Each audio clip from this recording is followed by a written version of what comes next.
Продовжуємо прямий ефір на телеканалі АТR. Мене звати Олег Борисов. Вітаю усіх, хто долучився до прямого ефіру. Як завжди, будемо піднімати найактуальніші теми, які стосуються як України, так і світу впродовж наступної години. І радий вітати вже гостя цієї години в нашій студії. Це Сергій Тарута, народний депутат України. Я вас вітаю.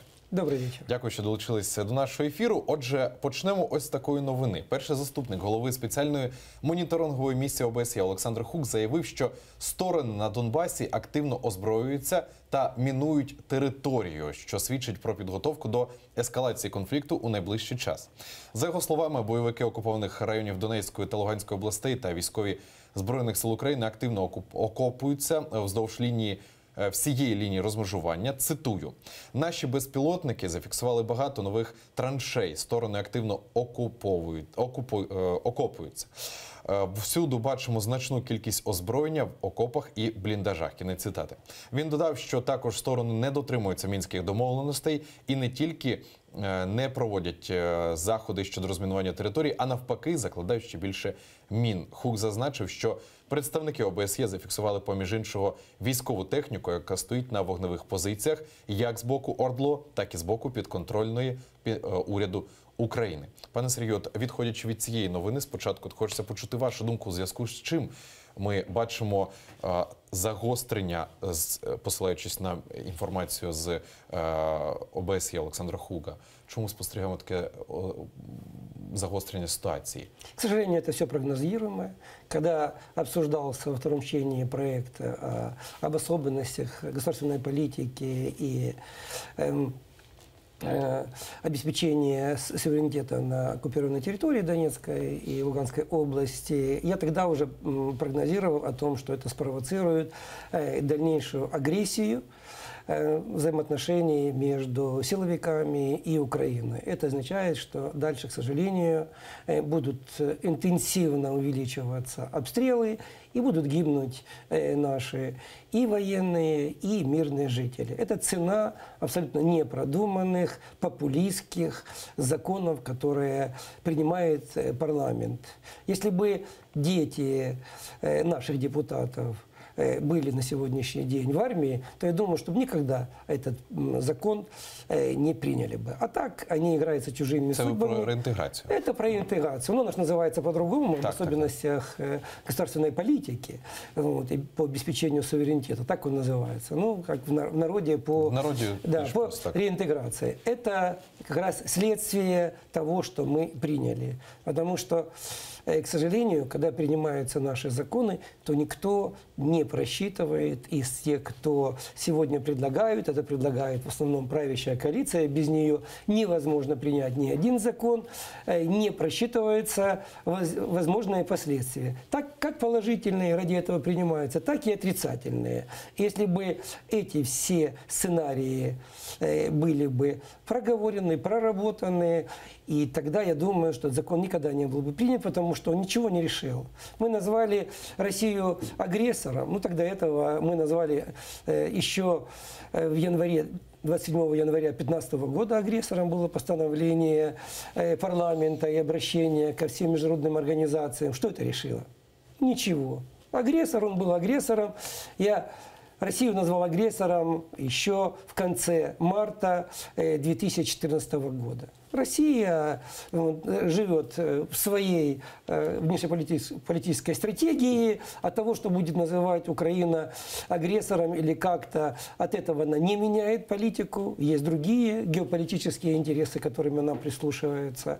Но, к сожалению, мы этим спровоцировали ни одного положительного момента, кроме того, что там для военных какие-то, возможно, будут преференции, и то жизнь покажет, будут они или не будут, будут ли нормативные акты или не будут.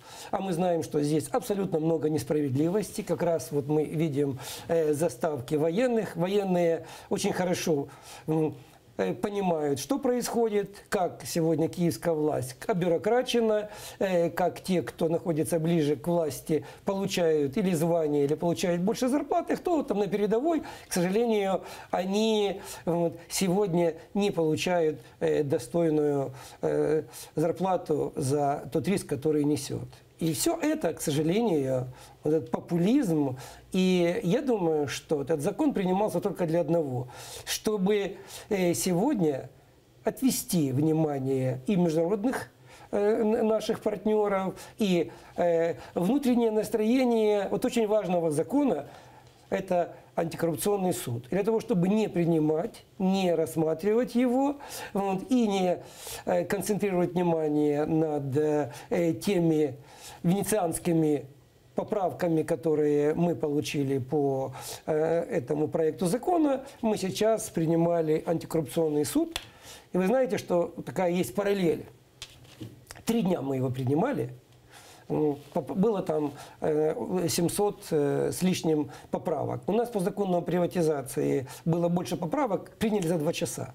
Это говорит, что специально затягивали для того, чтобы выигрывать время и не рассматривать антикоррупционный закон. А это, к сожалению, сегодня будут страдать и наши военные, и мирное население. От яким тоді ви бачите закон про інтеграцію прийнятий? Тому що ви кажете, Важна всегда цель. Если мы говорим закон про интеграцию, то каким образом мы можем реинтегрировать, как мы можем помочь людям? На самом-то деле, ведь что произошло этим законом? Мы отказались от наших украинцев, от 3 миллионов населения, которые там находятся. Вы знаете, для зрителей, которые, может быть, не очень сильно посвящены в эту политику, я бы, и там в особенности, я бы сделал пример. Вот что сделало государство. На простом примере всегда лучше можно понять то, что произошло. Где, берем условно, мы видим по телевизору очень часто, террористы захватывают заложников.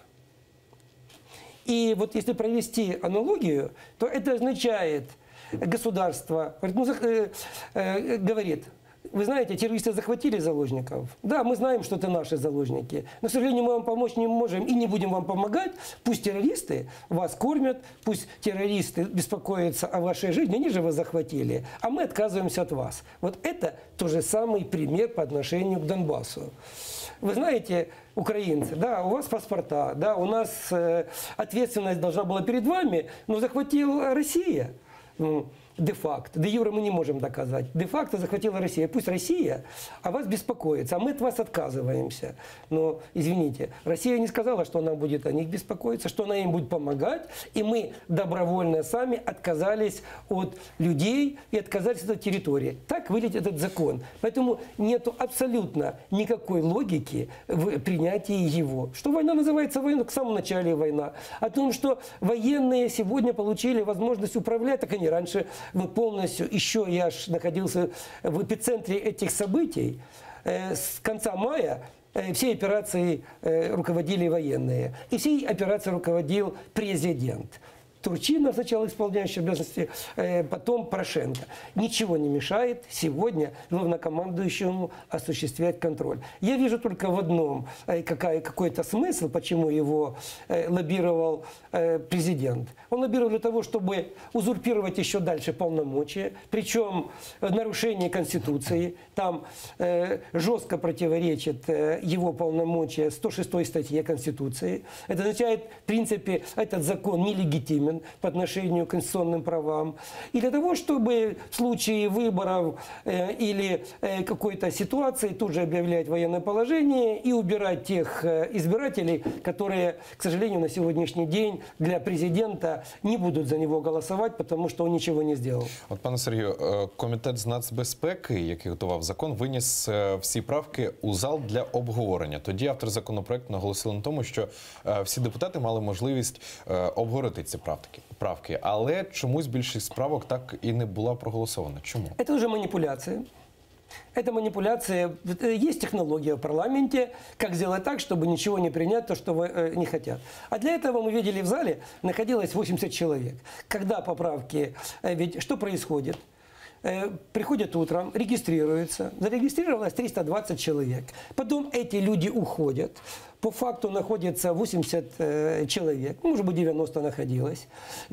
Все остальные заходили, приходили, и, естественно, ни одна поправка, которую не желает власть, она не проходит, даже самая лучшая. А когда нужна поправка, и она единственная очень важная, о том, что все-таки не признавать преступниками всех тех, кто на сегодняшний день получает какие-то дотации или помощь от там, гуманитарную или другую от России, чтобы они не были преступниками.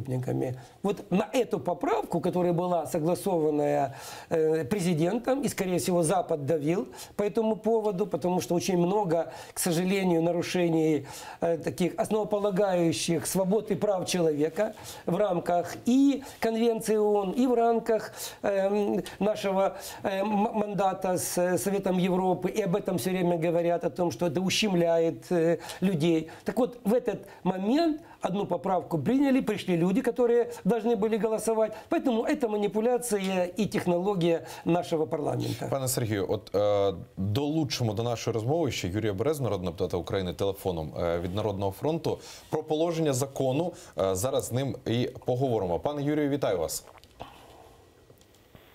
Пане Юрію, ви нас чуєте? Давайте перевіримо. Так, добрий вечір. Так, добрий вечір, пане Юрію. От з паном Сергієм Тарутою обговорюємо якраз закон про деокупацію, реінтеграцію, як його вже в народі більш прийнято називати. Будь ласка, от свою позицію стосовно нього розкажіть нам, поділіться нею. От якраз я буду опонувати пану Сергію. Насправді, от ця величезна кількість правок, це була маніпуляція і спроба зірвати прийняття цього закону. Тому що пан Сергій або такі ж великі діячі, які б хотіли якісь внести зміни до закону, вони могли спокійно прийти на комітет, на засідання комітету національної безпеки і оборони, на робочу групу, яку ми створили, і внести свої правки редакційно. І комітет би їх всі врахував. Насправді там не такий великий цей закон. І насправді можна було передбачити все без цієї великої кількості, більше 600 правок. От якраз внесення цих правок і була маніпуляція п'ятої колони під назвою «Опозиційний блок». Пан Сергій дуже часто з ними заграє. Я розумію також його питання, що стосується. Але цей закон потрібний, він, можливо, прийнятий досить запізно. Він потрібно його було приймати ще рік назад, але він на сьогоднішній день прийнято. І прийнятий. І, знаєте, та реакція з ОПОБЛОКа, партії Ригів, регіонів, яку вони зробили, от те, що вони зареєстрували в Верховній Раді, що президент не може її підписати, і що цей закон не вступив в силу, на жаль, до 6 лютого, коли ми починаємо працювати, ми проголосуємо відхилення цього. Це є технологія, маніпуляція і все інше. Воююча країна, а Україна на сьогоднішній день є воюючою країною. З агресором, який був і є, і буде, це Росія. Нарешті у нас перший закон, який визнав це офіційно, юридично. І це основне здобуття цього закону. Пане Сергію, маєте відповідь? Відповідь одна. Відносно комітету багато правок, які були узгоджені з комітетом, і вони в залі не були прийняті, що стосується Рябчина. Він узгодив з комітетом, і нічого це не було враховано. Але головне, яка ціль? Назвати Росію агресором? Назвали Росію агресором. Яка ціль? Це нас приводить до перемоги, до миру. І коли буде мир? Нехай відповість сьогодні хоч хто голосував за це, коли буде мир. Ми хочемо воювати, чи ми хочемо все-таки мирно досягти відновлення цієї території? Якщо Україна, і це каже президент, що нема у нас військового шляху, у нас є тільки один дипломатичний. І ще раз, пан Сергій, я готовий відповісти вам. Через дипломатію. Якщо до миру через дипломатію, це означає, що ми тільки мирними переговорами, постійно діючими, можемо досягти. Як це дасть нам можливість військовим станом досягти мети, вигнати російського агресора, це да. А так як у нас тут же всі звинувачуються, хто має іншу думку, тут же у нас п'ята колона. Ну це ми знову, от уже ж Пане Сергію, суспільство давайте- від цього дуже втомилося. Пане Сергію, щоб не сварилися, А давайте... я не сварюсь. давайте... Я зовсім Я не хочу йду відповісти. до Юрія. Ми Я хочу поважаємо один відповісти. одного. Пане Юрію, будь ласка, от Всі- ваша відповідь. Я хочу відповісти. Так. І відповідь моя дуже проста. Мир на Донбас принесе українська армія. Українська армія, яка візьме під контроль адміністративний кордон з Росією. А ніяк оці сюсі-пусі під назвою партії регіонів і колони п'ятої, яка проплачена Росією. Я просто, пан Сергій, я розумію, що у вас є зобов'язання, наприклад, там перед своїми соратниками, сторонниками, але на Донбас, в Луганськ, мир принесе тільки українська армія. Не принесуть ніякі дипломати, і ми не можемо це очікувати. Насправді розвиток подій на Донбасі – це тільки хорватський сценарій. Інших сценаріїв немає. Росія – агресор. Як би ви її не улещували, як би ви до неї не підлизувались, як би ви там не відпрацьовували її гроші, це агресор, який кожен день убиває українських громадян на Донеччині і Луганщині. І по-іншому не буде. Не буде. Тільки українська армія, український солдат принесе мир і злагоду на Донеччину, на Донбас, на український Донбас. Тільки українська армія звільне український Крим. Більше ніхто. А ваші слова, знаєте, в мене тільки питання, коли ви були щиріші, коли ви були керівником Донецької ОДА, чи коли ви депутат? Я пам'ятаю вас у 2014 році в Маріуполі. Я пам'ятаю, ви досить мали пропозицію. Закон, який визначає перше, визначає агресора агресором. Перше. Друге. Удосконалює керівництво військами, які зараз протистоять агресії. Це в першу чергу. Далі, це можливість на міжнародному рівні, на міжнародній арені українським юристам, українським правникам, українським дипломатам домагатися того, щоб визначати і мати компенсацію за всі знищення, зрушення, всі, що відбувається зараз на сході України. І саме основне, знаєте, це відкриває, якраз цей закон, наголошую, відкриває прямий шлях для містера Путіна, вашого ідеала, можливо, а можливо ні, я помиляюсь, до Гааги, де його будуть судити, так як злочинців після Другої світової війни. За знищення українського Донбасу, за знищення українських татар, за знищення українського Криму. За це прийдеться відповідати. Це якраз перший, але досить важливий крок українського парламенту в цьому напрямку. Добре, пане Юрію, а от поточнення, який тоді другий крок? Просто ще буде момент, і закони будуть, і другий буде, і третій, про позбавлення громадянства за терористичну діяльність проти держави України. Про не просто, а про довічне утримання тих всіх, хто вбивали українських громадян, щоб ніхто не уникнув справедливого суду. Там багато, все, що стосується агресії проти України, і наголошую, як би не кричали, насправді там не визнали, пам'ятаєте слова, там не визнали ДНР, ЛНР терористичними організаціями. Все це посібники окупаційного фашистського режиму Росії на Донеччині. Там, я просто скажу, що якби пан Сергій хотів би, або хто інший хотів би щиро допомогти і бачив свої бачення, мали на рахунок цього закону, як це було в Рябчія, депутата Рябчія з Батьківщини, я, до речі, йому вдячний, тому що він досить активно прийняв якраз участь в роботі робочої групи. І цей закон на сьогоднішній день є досить прогресивним. Цей закон є необхідний українській державі. Наголошую. Пане Сергію, а який ви зараз бачите другий Я крок? б хотів би дискусію. Я ж думав, давайте, завершуючи вже це питання. Другий крок сказав пан Юрій, і ваше бачення другого кроку, як зараз краще зробити? Моє бачення наступне.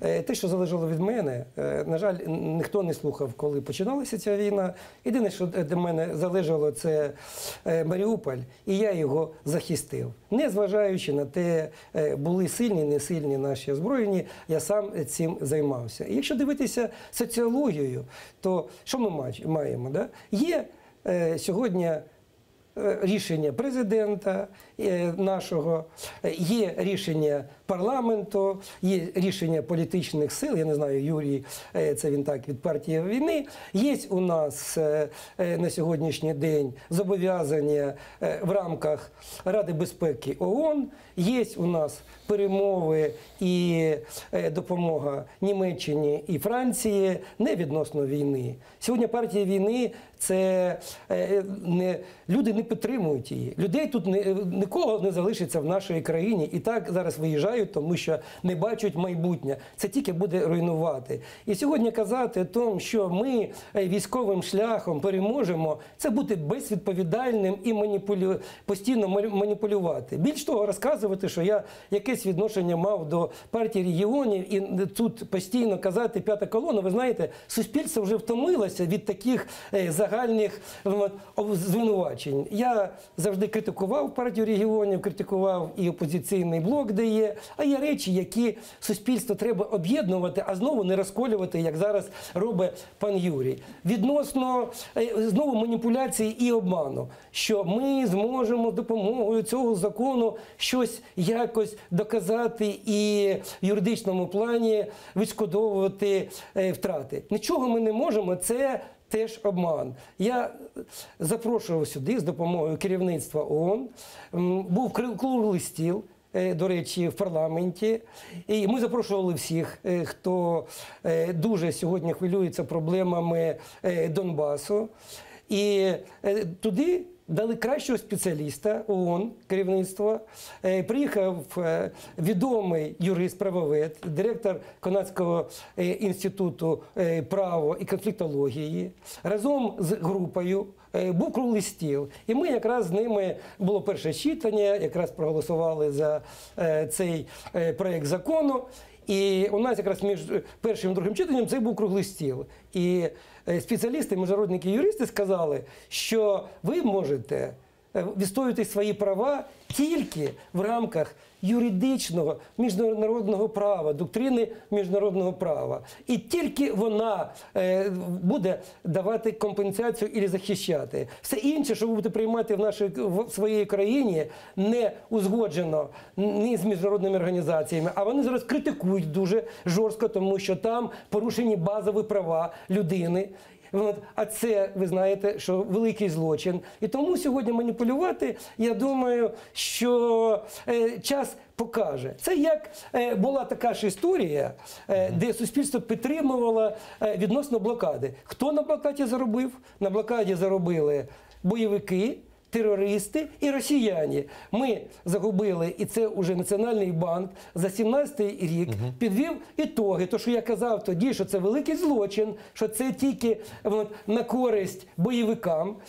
Ми загубили 50 мільярдів гривень.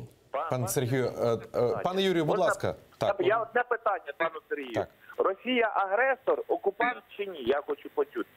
Це що ви у вас в облуді. Росія агресор, окупант чи ні? Для вас особисто. Для мене, пан Юрій, якщо якось дивився, я ще назвав Росію агресором в березні 2014 року. І в мене були заяви, почитайте, будь ласка, відносно звернення і до Путіна, до всіх інших. І тому я не хотів би зараз, щоб ми якось людям мусимо доносити якусь конструктивну позицію, а не робити балаган і відносно цих дискусій. Яка знищує український народ. Знищує, і цей закон, філософія цього закону якраз, це основне і каже. Не придумуйте казки, пан Сергій. Не придумуйте. Почули усі сторони. Пане Юрію, дякуємо вам, що долучились до нашого ефіру. Пане Сергію, продовжимо знову ж таки розмову. Так, трошки спробуємо згасити, тому що Ні, це не згасити, знаєте, дискусії, вони потрібні. Треба зрозуміти дві точки зору. Дискусії, ви розумієте, якщо ми кажемо, що нормальне демократичне суспільство, що це означає? Що меншість, вона почута більшістю, але вона робить то, що хоче більшість. Що таке більшість? Більшість – це що хочуть люди, соціологія. Соціологія показує, що на сьогоднішній день 86% українців не бачать можливості відновлення цієї території через військовий стан.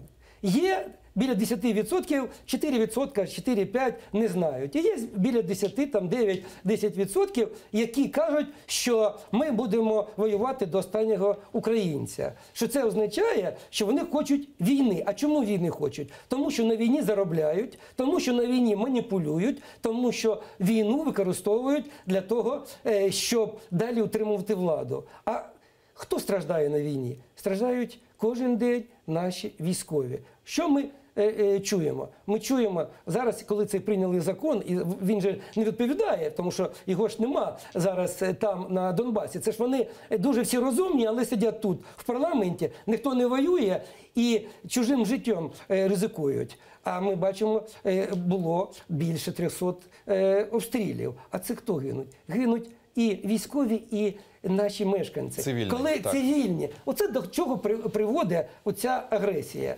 Да, Росія агресор, це зрозуміло. І ми вже признали. Я ще в березні 2014 року казав, що вони агресор. Тоді треба було оце робити. Якщо б ми зробили оцей закон, і не такий, а військовий стан тоді в Донецькій і в Луганській області, але це треба було робити ще тільки в травні і в початку червня 2014 року. Але Ще тоді. Тоді. Зараз це вже запізно. Пройшло 4 роки. Там вже зробили корупцію на цих блокпостах. У нього нема там людей, і якщо б вони були, він би знав би, що робиться там. А треба все-таки ж думати відносно 3 мільйонів людей. А зараз ми беремо цим законом і ставимо під велике питання гуманітарну допомогу. І сьогодні міжнародні організації кажуть, ви що робите? Ви сьогодні відмовляєтесь від захисту прав своїх людей. І це абсолютно показує, що держава зовсім не піклується про своїх людей. Оце як казав, нехай терористи самі сьогодні піклуються за тих людей. Мені було б дуже інтересно узнати позицію, якщо б терористи захопили условно родичів його і близьких, і рідних, і ми відмовлялися від них. Як би на це реагували? Ну, треба вже все ж таки прислуховуватися, що хоче суспільство. Суспільство не хоче війни. Суспільство хоче, щоб країна розвивалася. Суспільство хоче, щоб ми змогли дипломатично вирішити це питання. І ніхто сьогодні відносно війни, крім Юрія, може бути, і ще тут таких політиків, як партія війни, але партія війни – це вже на сьогоднішній день, це вже минуле. Сьогодні хочуть всі миру, тому що від війни всі виїжджають і всі покидають нашу країну. Скільки сьогодні молодих хлопців виїхали із України і не повертаються. Чому? Тому що не хочуть її воювати. Дякую вам за таку відповідь, пане Сергію. От ще до однієї теми хотів з вами перейти і зачитати новину. Лідерами президентського рейтингу в Україні є голова Батьківщини Юлія Тимошенко та чинний президент Петро Порошенко. Але розрив між ними невеликий. Про це свідчить грудневе опитування Фонду демократичної ініціативи імені Ілька Кучерєва і соціологічної служби Центру Разумкова. Готовність взяти участь у президентських виборах висловили понад 67% опитаних. Натомість більше, ніж 20% сказали, що не готові йти на дільниці.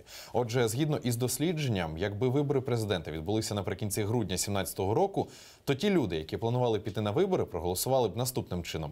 За Юлію Тимошенко голоси віддали б понад 12% опитаних, за Петра Порошенка трохи більше 10%, Анатолій Гриценко набрав би майже 8%, приблизно такий самий результат і у Вадима Рабіновича. П'ятим у президентському рейтингу виявився Олег Ляшко, за нього проголосували б 6% респондентів. Результат Юрія Бойка трохи більше 5% голосів, трохи менше, а саме 4,9% опитаних віддали б свої голоси за Андрія Садового.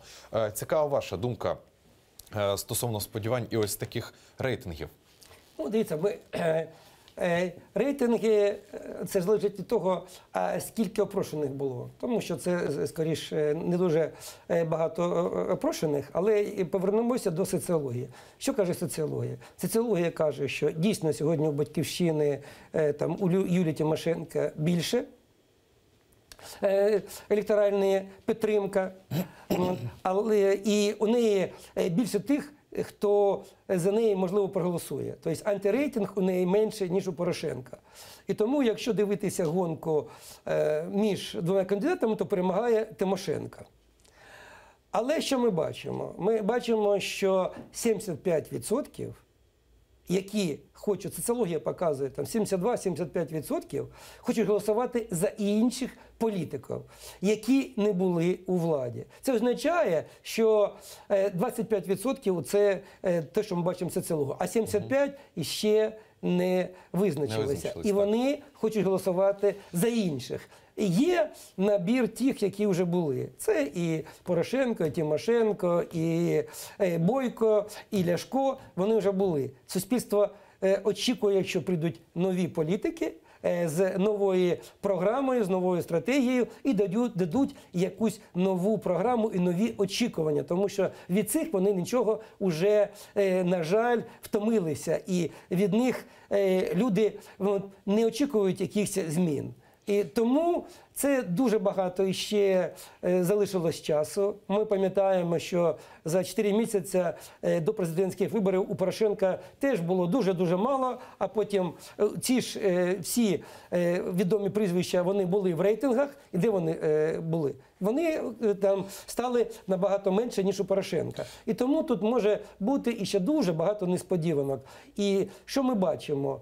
Кінець минулого року, початок цього року починається вброс інформації, яка відповідає дійсності відносно Аль-Джазіри, відносно того, що секретили матеріали. Це все іде вже така поліровка або вже вброс до початку предвиборної гонки. Зараз ми бачимо, що оточення президента, яке, на жаль, займається корупцією, це ми бачимо більше і більше цього фактів, воно зараз буде все більше знаходитися під тиском, щоб все ж таки зняти з перегонів і щоб президент не приймав участь у наступних виборах. Мені кажеться, ця буде історія. І тоді конфігурація буде зовсім інша. Пане Сергію, а чи маєте ви президентські амбіції? Ви знаєте, я був засновником ідеологічним нової партії, яка повністю відрізняється від того, що було у нас на політичному полі.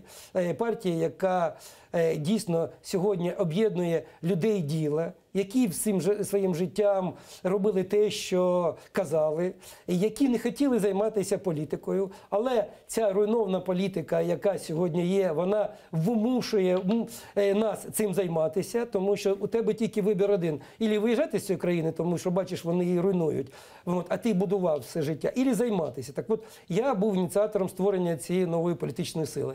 Політична сила не може не приймати участь в усіх виборчих процесах. І президента, і парламента, і місцевих виборів. І дійсно наша політична сила буде вибирати кандидата, який буде мати найбільший рейтинг, і він буде приймати участь. Зараз дуже велика піар-компанія. По всій Україні білборди розставлені з вашим обличчям, з партією «Основа». Якісь є політичні амбіції, політичне майбутнє, якісь ідеї? Поділіться, будь ласка, цим. Дивіться, кожна політична сила, вона що ставить за мету? За мету ставить змінювати країну. У нас є стратегія розвитку України. Як нам зробити не бідну країну, як вона зараз робить, як її не руйнувати, в тому числі такими радикальними сьогодні гаслами, а як об'єднувати, як зробити так, щоб наша країна була одна із самих розвинутих в Європі. Тому що сьогодні ми бачимо, економічна модель повністю вона руйнує майбутнє. Ми бачимо, що люди виїжджають, нема ніякої довіри до інститутів влади. Ми маємо те, що немає не одна політична сила. Ми маємо сьогодні стратегію швидкого розвитку України. Як зробити так, щоб дуже швидко, щоб Україна отримувала і доходи, і зарплата, і пенсія була європейська. Не тільки сьогоднішні тарифи і сьогоднішні ціни були європейськими, а щоб і доходи були європейськими. Як повернути довіру, як зробити такий впливовий інвестиційний клімат, як нам досягти так, щоб ми мали ВВП 710-750 мільярдів і створити не менше 50% середнього класу. І це таке завдання, яке тільки робили азіатські оці тигри. Ми хочемо зробити українську мрію, українське чудо. І хочу сказати, що в бізнесі мені це вдавалося. І більше того, хочу сказати, що якщо б не було мене і моєї команди, то Маріуполь би ми не захистили, і план Новоросія був би. І ми маємо дійсно амбіції змінити країну. Для того, щоб змінити країну, треба отримати владу. І це якраз послідовні дії. І сьогодні якраз ми об'єднуємо тих людей, які все життя будували, а не руйнували, об'єднували, а не роз'єднували. Люди, які мають репутацію, а це дуже важливо, тому що чому зараз Україна наша не успішна? Тому що нема репутації ні у керівників, ні у інституцій. І тому ми маємо дуже поганий сьогодні рейтинг країни і відносно кредитного рейтингу інвестиційного. Ніхто сюди не інвестує, і сьогодні, на жаль, люди виїжджають. От у нас є стратегія. І для того, щоб реалізувати стратегію, ми якраз і створили цю політичну силу. Це було в жовтні, коли у нас була така зовнішня реклама. Зараз у нас буде багато інноваційних, нових пристроїв і систем комунікації з кожною людиною. І я впевнений, і наше завдання перемогти і на президентських, і на парламентських виборах для того, щоб створити коаліцію разом з тими, хто буде. Пане Сергію, більш трошки поточнення. Багато просто питань до вас підготував. Знову ж таки, дуже важливе питання. Звідки фінансується ця партія? Хто є інвестором? Слава Богу, що люди, які сьогодні об'єдналися, це люди, які зробили себе, які були успішні в бізнесі, у яких є гроші, які сьогодні розуміють, що якщо не допомагати Україні, якщо не інвестувати в Україну, тому що я, коли був промисловцем, коли очолював таку міжнародну, одну із самих великих міжнародних компаній в Україні, Індустріальний союз Донбаса, я інвестував 4 мільярди в Україну. І я бачу зараз, що це зруйновано. Часть захоплено, часть практично банкротства. І тому сьогодні об'єднаються ті, хто готові, мають гроші і готові допомогти інвестувати в розвиток партії. Пане Сергію, натрапив на таку статтю. Хочу її вам коротко зачитати, і від того буде залежати наступне питання. Народний депутат України Сергій Лещенко у своєму блозі, опублікованому у виданні «Українська правда» 4 серпня 2015 року, можемо ось бачити скрін, написав про так званий зліт українських олігархів. За його словами, неофіційна зустріч відбулася у готелі «Хаят» 1 серпня 2015 року. Цитую мовою оригіналу. «Это был неформальный слет бывших и нынешних олигархов, а также просто представителей крупного бизнеса, который состоялся в отеле «Хаят». Присутствовали Ренат Ахметов, Сергей Тарута, Виктор Пинчук, Василий Хмельницкий, Юрий Косюк. Часть участников специально сорвались с отдыха на эту встречу. Часть не долетела, как Константин Живаго, который делегировал свое доверенное лицо. Был представитель от Евгения Уткина. Валерий Харашковский был на телефонной связи с одним из инициаторов встречи. По словам источников, все были солидарны в оценке, что в стране идет что-то не так. Главная дискуссия шла о том, как реагировать на происходящее. Часть выступила с инициативой создания новой партии, которая бы отстаивала интересы собравшихся. В числе лоббистов этой идеи называют Таруту. Кінець цитати Сергія Лещенка. Що ви можете прокоментувати стосовно цієї статті? Була така зустріч? Была и была не одна, было 2 встречи. И более того, с теми людьми, Сережа немножко все перекрутил. И, на самом деле, если бы хотел, я бы его пригласил. Она была абсолютно открытая, она была публичная. Я приглашал всех, в том числе и Порошенко приглашал. Але не пришел. Нет, конечно, не пришел. Более того, я там звонил Ложкину, чтобы пришел. Там олигархов было, на самом-то деле, там, может быть, 3 человека. А были представители крупного бизнеса, их было очень много. И поэтому там было больше 30 человек. Але це пов'язано з партією «Основа»? Нет, это не было вообще никакого отношения. Это была встреча как раз, чтобы все-таки озвучить, в том числе и олигархам, что если они бизнесмены, вот, а не зарабатывают на государственных потоках, то тогда должны думать о капитализации страны. То их бизнес зависит от капитализации страны. А если капитализация страны, то нужно все-таки договориться о том, что изменить правила, что они должны отказаться от монополии. Мы должны сделать новую, абсолютно другую конструкцию нашей страны, где не было бы ни государственных, ни частных монополий, где был бы привлекательный инвестиционный климат,